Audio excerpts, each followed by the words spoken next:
अस्सलाम वालेकुम। Expose the disease के व्यूवर, जैसे कि मैंने आपको बताया था, हम एमडी कैट का जो बायोलॉजी है उसको स्टार्ट कर रहे हैं, जिसमें हम बायोलॉजी का जो पूरा सिलेबस है एमडी कैट में और किसी भी किस्म के टेस्ट में यूज़ होता है, जैसे हम नर्सिंग के लिए देते हैं और कॉम्पिटिटिव एग्ज़ाम्स में जो बायोलॉजी होता है, मैं आपको वो पूरा बायोलॉजी का सब्जेक्ट जो है वो कवर कराऊंगी। तो आज का हमारा लेक्चर जो है वो इंट्रोडक्शन टू बायोलॉजी। देखिए, किसी भी सब्जेक्ट को पढ़ने से उसको पहले समझना बहुत इम्पॉर्टेंट है। जो ये वर्ड है, ये एक सब्जेक्ट है बायोलॉजी। बायोलॉजी क्या है? ये एक सब्जेक्ट है, ठीक है। और मैं आपको ये भी बताऊंगी कि साइंस और बायोलॉजी में क्या डिफरेंस है। हम ये भी डिस्कस करेंगे कि डिफरेंस बिटवीन साइंस और बायोलॉजी में क्या डिफरेंस है। तो जो बायोलॉजी है ये ग्रीक लैंग्वेज का एक लफ्ज़ है। लैंग्वेज कहते हैं ज़बान का। जैसे मैं आपको उर्दू में समझा रही हूँ तो इस तरह से ग्रीक लैंग्वेज एक लैंग्वेज होता है, ठीक है। तो बायोलॉजी जो है वो ग्रीक लैंग्वेज का वर्ड है जो दो लफ्ज़ की कॉम्बिनेशन से बना है, ठीक है। दो लफ्ज़ की कॉम्बिनेशन से बना है, ग्रीक वर्ड है, ठीक है। दो वर्ड्स की कॉम्बिनेशन से बना है ग्रीक। ग्रीक कहते हैं यूनान ज़बान को। यूनानी ज़बान का एक अल्फाज है बायोलॉजी, दो लफ्ज़ से। अब ठीक है, बायोलॉजी क्या है? ग्रीक ज़बान में है, दो लफ्ज़ की कॉम्बिनेशन से बना है। एक तो है बायो और प्लस लॉजी। लॉजी, ठीक है। ये बायो का मतलब होता है, बायो मतलब लाइफ। कहते हैं ना कि आप अपना बायोडेटा हमें दें, आप अपने बायो के बारे में बताएं, अपने लाइफ के बारे में बताएं कि आपने ज़िंदगी में क्या कुछ किया हुआ है, क्या कुछ नहीं किया हुआ है, किस चीज़ का आपको एक्सपीरियंस है, नहीं है। तो बायो कहते हैं लाइफ को, ठीक है। बायो किसको कहते हैं? लाइफ को। लॉजी जो है वो इसकी स्टडी को कहते हैं। अब आप सोच रहे होंगे कि स्टडी ऑफ लाइफ यानी स्टडी, ठीक है, स्टडी ऑफ लाइफ। अब आप सोच रहे हैं कि ज़िंदगी के मुताल्लिक़ को। हाँ, ज़िंदगी के मुताल्लिक़ को स्टडी ऑफ लाइफ। लाइफ किसकी? अब आप कहेंगे कि लाइफ तो बहुत सारे चीज़ों की होती है, लिविंग ऑर्गेनिज़म्स की, नॉन लिविंग ऑर्गेनिज़म की।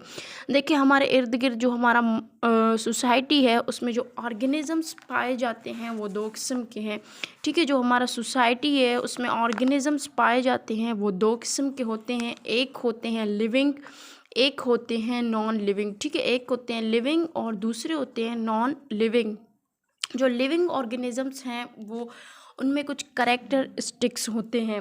लिविंग ऑर्गेनिज़म, हम उन ऑर्गेनिज़म्स को कहते हैं जिसपे कुछ कुछ खुसूसियात मौजूद होते हैं। जैसे कि हमारे आसपास, अब मैं एक कमरे में बैठी हूँ, मेरे आसपास आयरन इस्त्री पड़ा है, हमारा यूपीएस है, हमारा बैटरी है, मोबाइल है, चार्जर है। ये सब क्या है? Non living organism. उसके अलावा हम मेरे आसपास कुछ लिविंग ऑर्गेनिज़म भी हैं। जैसे कि मेरे आसपास मेरी सिस्टर बैठी है, वो एक लिविंग ऑर्गेनिज़म है। मेरे घर वाले हैं, वो भी एक लिविंग ऑर्गेनिज़म्स हैं।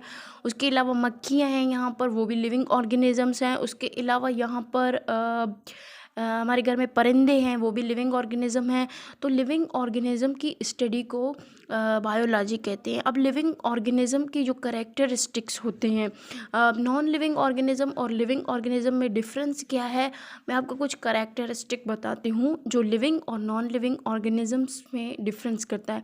देखिए, जो जो लिविंग ऑर्गेनिज़म्स होते हैं, लिविंग ऑर्गेनिज़म्स के करेक्टर ये होते हैं कि ये मूवमेंट करते हैं, ठीक है। मूवमेंट करते हैं, एक जगह से दूसरी जगह मूवमेंट करते हैं, ठीक है। उसके अलावा ये जो है वो ग्रोथ करते हैं, ठीक है।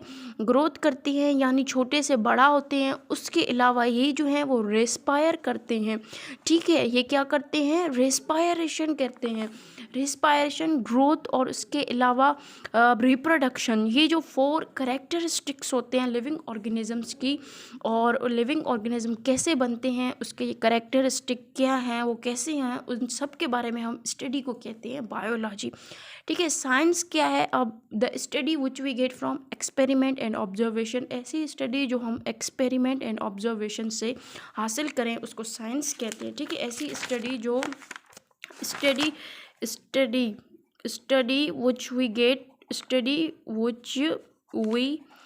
विच we get from observation observation and experiments, study which we get from observation and experiments। ऐसी स्टडी जो हम एक्सपेरिमेंट्स या ऑब्जर्व करके हासिल करें उसे कहते हैं साइंस। ठीक है, जो बायोलॉजी क्या है ये असल में साइंस का एक ब्रांच है। ठीक है, फिज़िक्स क्या है, फिज़िक्स भी साइंस का एक ब्रांच है। केमिस्ट्री भी आपको आएगा, वो साइंस का एक ब्रांच है। कभी कोई आपसे पूछे कि व्हाट इज़ बायोलॉजी, तो आप कहना it is a branch of science in which we study about living organisms. ठीक है, या आप सिंपली कहें study of living organism and it is a branch of science. ये एक साइंस का ब्रांच है जिसमें हम लिविंग ऑर्गेनिज्म। अच्छा, मैंने आपको बताया कि हमारे दुनिया में जो हमारे आसपास चीज़ें मौजूद होती हैं वो दो किस्म की होती हैं, एक लिविंग ऑर्गेनिजम्स और एक नॉन लिविंग ऑर्गेनिज्म। अब देखिए, लिविंग ऑर्गेनिज्म और नॉन लिविंग ऑर्गेनिज्म में कुछ फ़र्क होता है। जो लिविंग ऑर्गेनिजम्स हैं उनके कुछ कैरेक्टरिस्टिक्स हैं, जैसे मैंने आपको बताया, ग्रोथ, मूवमेंट, रिप्रोडक्शन, रिस्पायरेशन। ठीक है, अब देखिए मेरे क्लोज मेरा मोबाइल पड़ा है। अब वो एक लिविंग ऑर्गेनिज्म है या वो एक नॉन लिविंग ऑर्गेनिज्म है, हमें कैसे पता चलेगा? तो हम ये कैरेक्टरिस्टिक्स को देखेंगे। क्या हमारा मोबाइल ग्रोथ कर रहा है? मैंने एक मोबाइल लिया, पहले वो छोटा था, अब वो बड़ा हुआ? नहीं हुआ। क्या मैंने जो मोबाइल लिया वो मैंने टेबलेट पर रखा, रात को सोने के वक्त वो मेरे बेड कि खुद आ गया? नहीं, वो खुद से मूवमेंट नहीं करता।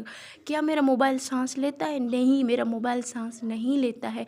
क्या मेरा मोबाइल बच्चे पैदा करता है? मैंने एक मोबाइल लिया था, अब उसने मुझे 2-3 मोबाइल पैदा करके दिए? नहीं, ऐसा नहीं है। उसने मुझे बच्चे पैदा करके नहीं दिए मेरे मोबाइल ने।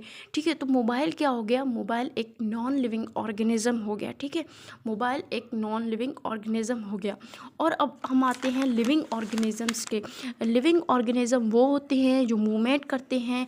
अब मैं एक लिविंग ऑर्गेनिज्म हूँ। इंसान क्या है? एक लिविंग ऑर्गेनिज्म है। मॉस्किटो क्या है? एक लिविंग ऑर्गेनिज्म है। अब आप कहेंगे पेड़, अब आप मुझे बताएं कि पेड़ जो है वो लिविंग ऑर्गेनिज्म है या नॉन लिविंग ऑर्गेनिज्म है? पेड़ पौधे, देखिए जो पेड़ और पौधे हैं वो लिविंग हैं और नॉन लिविंग है। देखिए हम अपने आसपास देखते हैं, कोई छोटा सा पौधा होता है वो बड़ा होकर एक पेड़ बनता है। तो हुई ग्रोथ, उस पर ग्रोथ हुई, यस उस पर ग्रोथ हुई। उसके अलावा वो छोटा था, बड़ा हुआ, उसमें मूवमेंट हुई। उसके अलावा रेस्पायरेशन, प्लांट्स जो हैं वो रेस्पायरेशन करते हैं, प्लांट्स में रेस्पायरेशन हुई, प्लांट में ग्रोथ भी हुई। ये सारे प्रोसेस प्लांट में होते हैं, इसीलिए हम प्लांट को लिविंग ऑर्गेनिज्म कहते हैं। मॉस्किटो के भी लिविंग ऑर्गेनिज्म कहते हैं। तो उनके स्टडी को हम बायोलॉजी कहते हैं। और नॉन लिविंग की स्टडी को हम जो है वो बायोलॉजी नहीं कह सकते। अब आप कहेंगे कि पानी क्या है? पानी एक लिविंग ऑर्गेनिज्म नहीं है, हम उसके स्टडी को बायोलॉजी नहीं कहेंगे। Study of water is not called biology. पानी एक नॉन लिविंग ऑर्गेनिज्म है, हम उसके स्टडी को, अब देखो, अब ये मैंने आपको करेक्टरिस्टिक्स बताए। तो बायोलॉजी एक साइंस है, हम उसमें पढ़ेंगे कि ये एक लिविंग ऑर्गेनिज्म, मैंने आपको बताया ना कि लिविंग ऑर्गेनिज्म कैसे बनता है, उसके अंदर क्या क्या होते हैं, आखिर ये लिविंग ऑर्गेनिज्म जो है वो क्या है, लिविंग थिंग्स क्या है, उनमें कौन कौन से करेक्टरिस्टिक होते हैं, वो ग्रोथ कैसे करते हैं, वो छोटे से बड़ा कैसे होते हैं, वो मूवमेंट कैसे करते हैं, वो रेस्पायरेशन कैसे करते हैं, वो कैसे बनते हैं, वो कैसे रिप्रोडक्शन करते हैं। पहले हम लिविंग ऑर्गेनिज्म को पढ़ेंगे, उसके बाद अगर हमने उसे कम्प्लीटली पढ़ा, उसके बाद हम उसके अंदर के प्रोसेस को पढ़ेंगे। हम पढ़ेंगे कि प्लांट के प्रोसेस क्या हैं और एनिमल के प्रोसेस क्या हैं। आई होप इंट्रोडक्शन जो मैंने आपको बहुत डीप में जाके दिया ये आपको समझ आई होगी कि इंट्रोडक्शन ऑफ बायोलॉजी। इसके अलावा कल मैं आपको ब्रांचेस ऑफ बायोलॉजी पढ़ूंगी। एमडीकेट से रिलेटेड हमारे साथ जुड़े रहिए। एक्सपोज द डिजीज़ में हम बायोलॉजी का पूरा जो सिलेबस है आपको एमडीकेट का वो कवर करवाएंगे इंशाल्लाह ताला। अगर वीडियो अच्छी लगे तो लाइक करें, चैनल को सब्सक्राइब करें, फ्रेंड्स के साथ शेयर करें। खुदा हाफिज़।